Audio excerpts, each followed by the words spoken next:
Embora Mattioli sempre superasse seus problemas de saúde, em abril de 2009 ele enfrentou uma de suas doenças mais agressivas. Um quadro de pneumonia pelo qual ele precisou ser internado na unidade de terapia intensiva da Clínica de Nefrologia de Santa Fé. Os médicos não tiveram outra escolha a não ser induzir um coma farmacológico para poder entubá-lo. Embora nas 2 semanas seguintes seu estado tenha sido grave, além da pneumonia, sua pressão arterial estava elevada e ele teve complicações cardíacas. Sua mãe, sua esposa e seus filhos permaneceram ao seu lado. Os seguidores rezavam por sua salvação, e como em outras vezes, o astro melhorou. Os profissionais o transferiram para uma sala comum para continuar o tratamento. E em poucos meses já estavam compartilhando momentos agradáveis com os seus, cantando em um teatro e se preparando para novos projetos. Leo Mattioli não sabia desistir. Em agosto de 2011, Leo Mattioli iniciou uma nova turnê, pronto para continuar encantando seus fãs, mas ninguém imaginava o que aconteceria. A sorte começou a abandoná-lo na madrugada do domingo, dia 7. Naquela noite, ele terminou uma turnê que havia passado por cidades como Mar del Plata, Orense e Valcarce. A última parada tinha sido às 5 da manhã no Clube Rivadavia, na cidade de Necochea. Lá ele havia terminado os 40 minutos previstos de show, mas a banda não o via bem, especialmente Nicolas, seu filho, que já era um membro fixo do grupo. De fato, Mattioli estava ofegante, embora de bom humor. Ele nunca deixava de aproveitar os shows e estava ansioso pelo seu 39º aniversário, que aconteceria em 6 dias. O que aconteceria em 6 dias? Naquela noite, ele disse que só precisava descansar algumas horas para se sentir como novo. O vocalista ficou hospedado no Hotel Gala. Ele havia escolhido o quarto 311 no primeiro andar para não precisar subir tantas escadas. Nicolás e os outros integrantes do grupo se instalaram em outros quartos. Algumas horas depois, a maioria da equipe já estava acordada. Mattioli também acordou pronto para um novo dia, mas pouco antes das 11h30, sofreu um mal-estar. Ele conseguiu pedir ajuda ao pessoal para que chamassem o 911, embora essa ajuda não fosse adiantar de nada, mas não vamos nos adiantar. A música tropical argentina costuma revelar astros que transcendem gerações e, no auge de suas carreiras, acabam tendo um final trágico. Uma lista sombria que inclui Gilda, Rodrigo e Walter Olmos. Entre esses ídolos que tiveram um fim trágico, surge um artista que brilhou com uma marca pessoal. Quando muitos faziam música perto da violência e da loucura, ele alcançou o auge da popularidade graças a canções de amor, desilusão, dor e esperança. Por isso chamavam de o último romântico, o leão romântico, mas acima de tudo, o leão de Santa Fé. Uma estrela amada por fãs e colegas e respeitada até mesmo em outros âmbitos. Como Leo Mattioli conseguiu conquistar toda a Argentina com sua música? O que levou Leo Mattioli a consumir morfina para se apresentar? Foram seus excessos que o fizeram adoecer? E quanto aos rumores sobre seu fantasma rondando o litoral atlântico? Para entender melhor sua história de ascensões, triunfos e quedas, precisamos voltar ao 7 de agosto de 2011, o dia em que Leo Mattioli morreu. Se este vídeo interessar a vocês, convido a comentarem mentirosa. Se muita gente comentar mentirosa, vamos fazer outro vídeo relacionado. Talvez sobre algum ídolo popular argentino que vocês recomendem, ou pode ser também de outro país. Escrevam aqui embaixo. Muito antes de cativar o público com suas músicas e carisma, Leonardo Guilhermo Mattioli foi uma criança carismática que nasceu em 13 de agosto de 1972, em Santo Tomé, província de Santa Fé. Sua família morava no bairro Centenário, um conjunto habitacional na região mais humilde da cidade. Ali ele cresceu sendo o segundo de 3 irmãos. Os luxos não eram muitos, mas nunca faltou comida nem roupa, graças à união dos pais, Albino Mattioli e Maria Isabel Aguilar. Também encontrou apoio entre seus vizinhos, que já o chamavam de Léo. Quando tinha 10 anos, Léo recebeu o primeiro dos duros golpes que a vida lhe reservava.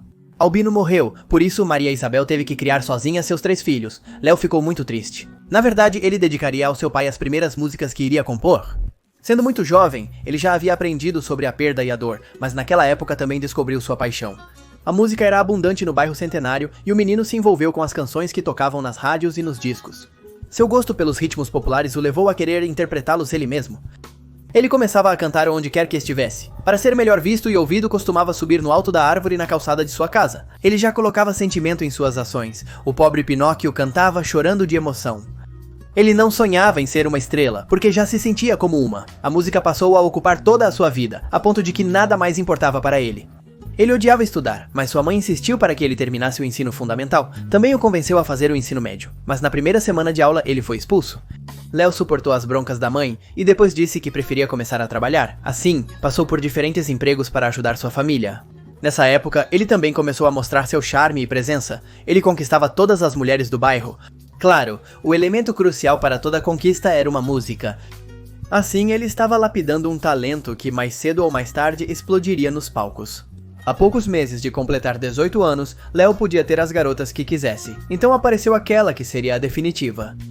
Ela se chamava Marina Rosas e tinha 14 anos, a diferença de idade não impediu que nascesse o amor entre os dois. Pouco tempo depois, ele quis que eles fossem morar juntos. Léo ganhava o suficiente, então eles tiveram que se mudar para um quarto que um tio da jovem lhes emprestou. Nenhuma dificuldade prejudicou o vínculo, e logo começaram a nascer os 6 filhos do casal. Aos 20 anos, Léo trabalhava para sustentar sua família, enquanto investia suas poucas economias na construção de sua própria casa. Ainda assim, ele nunca deixava a música de lado. Na verdade, ele estava pronto para fazer uma aposta ousada e dar aquele salto com o qual tanto sonhava. Enquanto lutava por uma vida melhor para sua família, Mattioli se envolveu com alguns músicos de Santa Fé. Ele frequentava os shows de bandas de cúmbia e queria fazer parte de uma, mas como não tinha experiência, precisava começar de baixo. Aceitou ser roadie dos bucaneiros. Na gíria musical, ser roadie significa transportar os equipamentos e preparar os instrumentos. Mas Léo aproveitava qualquer oportunidade para cantar. A banda valorizava sua dedicação e seu bom caráter, por isso, de vez em quando, permitiam que ele assumisse o microfone. Enquanto estava nos Bucaneiros, conheceu Ezequiel Romero, mais conhecido como o Bruxo Ezequiel, um músico já consagrado, que também era do bairro Centenário. Ele o via como um herói, e graças a ele, aprendeu a tocar violão e outros detalhes do mundo artístico. O Bruxo Ezequiel também foi responsável por sua entrada na banda da qual fazia parte, o grupo Trinidad, uma das mais populares de Santa Fé. Léo assistia aos shows do grupo e se tornou uma presença habitual entre os integrantes. Mas sua grande oportunidade chegou quando o cantor Carlos Fugliano teve um problema de saúde que o afastaria dos palcos por um tempo. A banda tentou com vários cantores, sem muita sorte. Para Léo, era o seu momento. Conhecia os músicos, conhecia o repertório e considerou que já tinha experiência suficiente. Fizeram um teste com ele, onde deixou claro sua vontade e seu talento tanto para os hits dançantes quanto para as músicas românticas. Assim, em 1993, aos 20 anos, passou a ser o novo cantor do grupo. No começo, Léo não conseguiu conquistar a aceitação dos fãs. Ninguém via um estilo claro nele e no som do grupo em geral.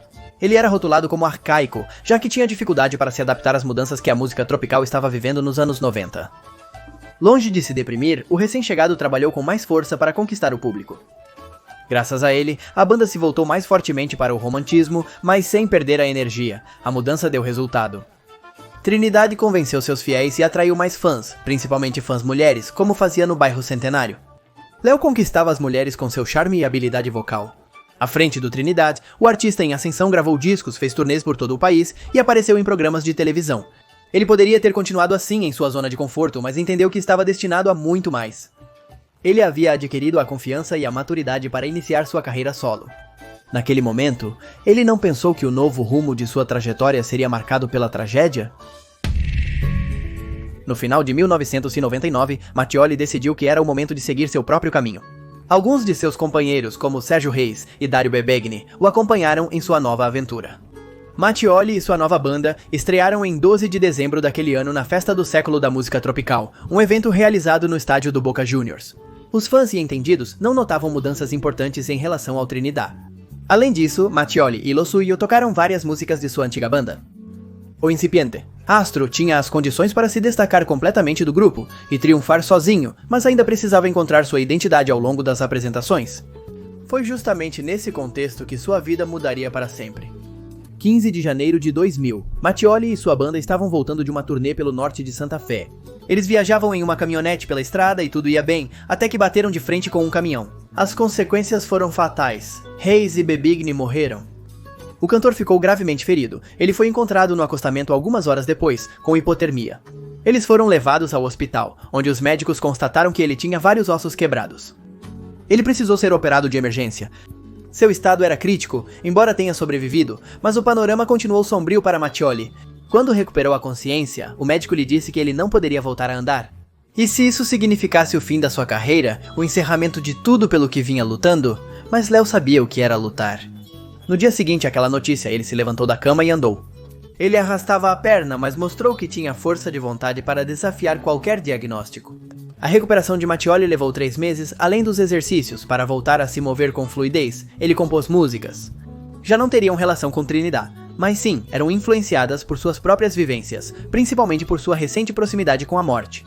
Um dos temas mais pessoais é o que deu título ao seu primeiro disco solo, uma homenagem ao céu, em alusão às perdas de Reis e Bebekny, mas antes de chegar à fase de gravação, precisava remontar a banda.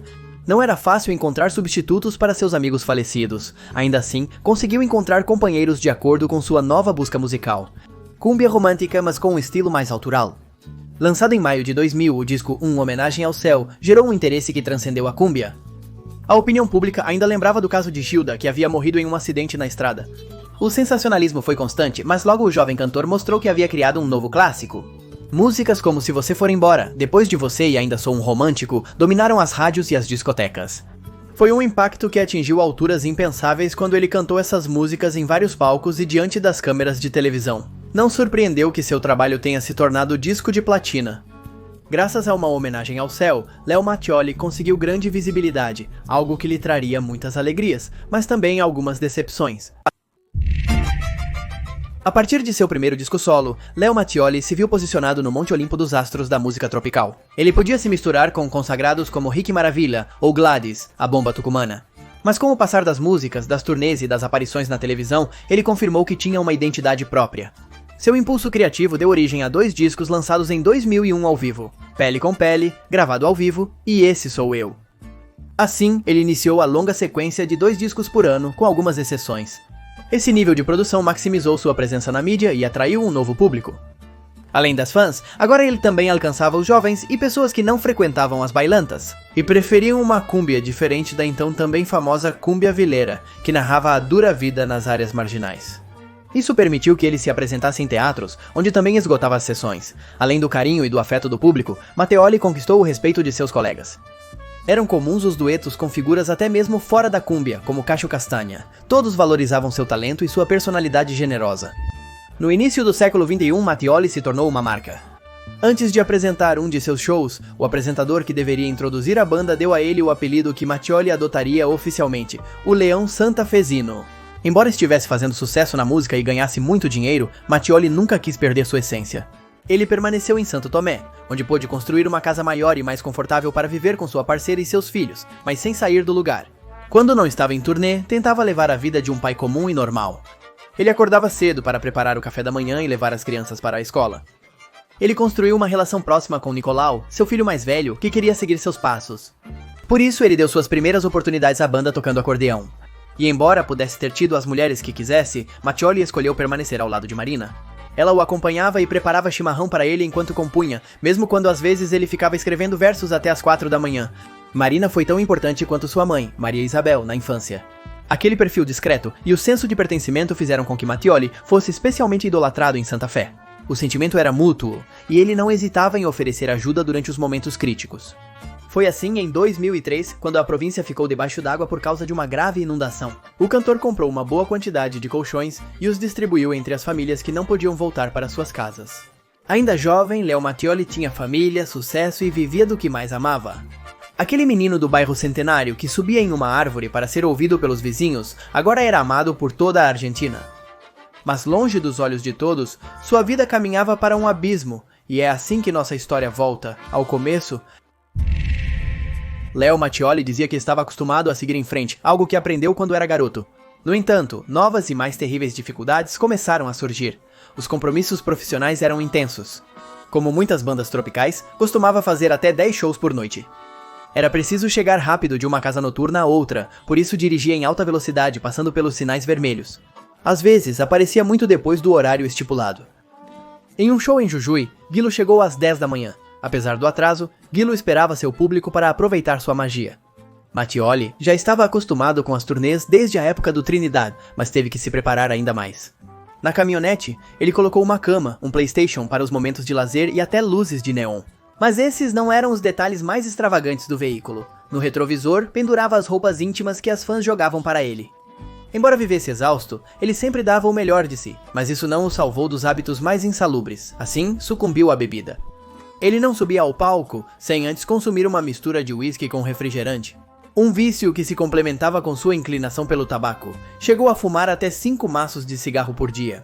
Como se tudo isso não fosse suficiente, o astro ainda lidava com um problema ainda mais delicado. Ele nunca tinha se recuperado completamente daquele acidente na estrada. As dores na coluna vertebral e no quadril costumavam ser uma tortura. Uma vez, enquanto se movia no meio de um show, seu quadril saiu do lugar, embora ele tenha conseguido continuar. Para aliviar a dor, Matheus recorreu à morfina. Isso o acalmou, mas ele quis usá-la o tempo todo. Ele havia desenvolvido um vício. Mattioli nadava em um pântano de estresse, excessos e problemas de saúde, e as consequências não demoraram a aparecer. Em dezembro de 2003, ele teve que suspender todas as suas apresentações. Os médicos informaram que ele estava com o coração e os pulmões comprometidos. Se ele quisesse melhorar, era imprescindível se cuidar. O cantor fez isso a tempo de voltar para a estrada, mas pouco depois voltou a deixar a saúde de lado. Em 2006, ele estava fazendo um show na esquina do Recuerdo, na província de Santiago del Estero, quando passou mal na frente de todo mundo. Ele sofria de um quadro de pneumonia e insuficiência cardíaca. Ele teve que ser levado às pressas para um hospital da região e, a pedido da família, foi transferido para Santa Fé. Agora, as perspectivas pareciam mais incertas, já que seus próprios seguidores haviam sido testemunhas de sua instabilidade. Mas, mais uma vez, ele reuniu forças para mudar o destino e continuou entregando sua arte. De qualquer forma, era incapaz de largar os vícios. Sua banda sabia que, ao lado do palco, Mattioli alternava entre um cigarro e a máscara de oxigênio. Ele não conseguia parar. Ele fazia alusão aos seus tormentos em letras de músicas como Estou Bebendo e Eu Não Sou Deus. Mas isso nunca lhe daria a ajuda que ele realmente precisava. Quando um jornalista lhe perguntou de onde vinha sua vontade de superar todo tipo de problemas, ele foi muito direto. Da sua família, das pessoas que ele amava, daqueles que precisavam dele. Ele também disse que subir ao palco tinha um efeito curativo. O entusiasmo e a fidelidade dos seus fãs lhe davam energia para continuar apesar das dores e do oxigênio. Quando sentia que estava ficando sem ar. Embora sua vontade parecesse inabalável, Leo Mattioli não podia prever que seus problemas estavam prestes a lhe dar o golpe final. Naquele meio-dia de 7 de agosto de 2011, o Hotel Gala ficou agitado por causa do estado de Leo Mattioli. Nicolás e a banda aguardavam os médicos, enquanto o público e até alguns jornalistas se aglomeravam na porta. Finalmente chegou uma ambulância do Hospital Emílio Ferreira.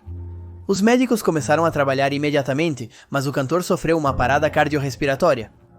Eles não puderam fazer nada para salvá-lo. Às 12 horas e 7 minutos, Leo Mattioli, o ídolo, o homem havia morrido aos 38 anos. A notícia chegou primeiro à imprensa do que à própria família. Marina teve que ligar para o filho para confirmar o que tinha visto na televisão. Nem ela nem o resto da família tinham consolo. Não ficaram menos chocados os amigos, os colegas, os fãs, o pessoal do movimento tropical e toda a indústria da arte e do entretenimento. Inevitavelmente surgiram comparações com Gilda e Rodrigo, que também morreram jovens, no auge de suas carreiras. Os restos de Mattioli foram levados para Santo Tomé, onde logo foi realizada uma procissão para prestar-lhe homenagem. Mas a primeira grande demonstração do impacto que sua partida causou aconteceu no dia seguinte ao seu falecimento. Por iniciativa da Prefeitura de Santa Fé, o velório foi realizado no saguão da estação de trens Belgrano. Lá estavam sua família e todos os seus entes queridos, mas também figuras da política estadual, como o governador Hermes Wiener. E acima de tudo, o local ficou lotado de milhares de fãs. Eles chegaram com fotos, flores, bandeiras e até cantaram vários de seus sucessos. Criaram um clima de show para se despedir de seu ídolo. Também gritaram seu nome. Quando o caixão foi levado ao cemitério particular, onde foi sepultado, o Leão de Santa Fé já havia morrido, mas sua figura estava longe de desaparecer. E não só por seu legado, mas também pelas possíveis evidências de seu fantasma. Em vida, Leo Mattioli havia se tornado uma personalidade marcante da cultura popular, mas após sua partida, o fenômeno continuou e atingiu outros patamares. Ele havia gravado 23 discos, 7 com Trinidad e 16 em sua carreira solo. Embora sempre tenham vendido bem, sua morte os tornou ainda mais procurados. Ele continuou sendo muito ouvido quando sua música chegou ao meio digital, principalmente graças ao Spotify. Assim, ele chegou a novas gerações de fãs em diferentes setores da sociedade. Ao mesmo tempo, seus fãs de longa data não o esquecem. Além de sua obra, destacam sua humildade e generosidade, mesmo quando tinha os meios para se tornar uma pessoa inacessível. Adoravam o astro e o homem. O carinho por Mattioli também foi sentido através de inúmeros tributos ao longo dos anos, por todos os cantos da Argentina. Muitos vêm de bandas reconhecidas da música tropical como Los Palmeras, outros vêm de artistas que se caracterizam como ele para cantar seus sucessos. Esses imitadores são comuns em shows, programas de televisão e plataformas como o YouTube. Um dos acontecimentos mais curiosos envolve as vanguardas tecnológicas. Graças à inteligência artificial, a voz do leão santafesino pôde ser adaptada para um jovem em ritmo de cúmbia do grupo de rock Los Piojos. Mas o legado mais forte de Mattioli está relacionado com o seu próprio sangue. Nicolás seguiu seus passos em carreira solo. Como seu pai, cultiva a cúmbia romântica, embora com músicas e preocupações próprias. A família continua sendo fundamental em sua carreira. Ele tem como empresária e braço direito Julieta, outra das filhas de Leão. Por sua vez, assim como acontece com Gil de Rodrigo, o nome de Mattioli surge nas discussões sobre o lado obscuro da cúmbia. As tragédias revelam as consequências de um frenesi de intermináveis turnês noturnas, vícios e exploração em um mundo cada vez mais sombrio e imprevisível. A figura de Léo Mattioli resplandece em cada uma de suas músicas, só na menção do seu nome ou de seus apelidos. Ele se tornou um romântico eterno, um romântico que dizem continuaria cantando. E o músico costumava alugar uma casa enorme em Pinamar, uma cidade litorânea e de veraneio na costa atlântica argentina.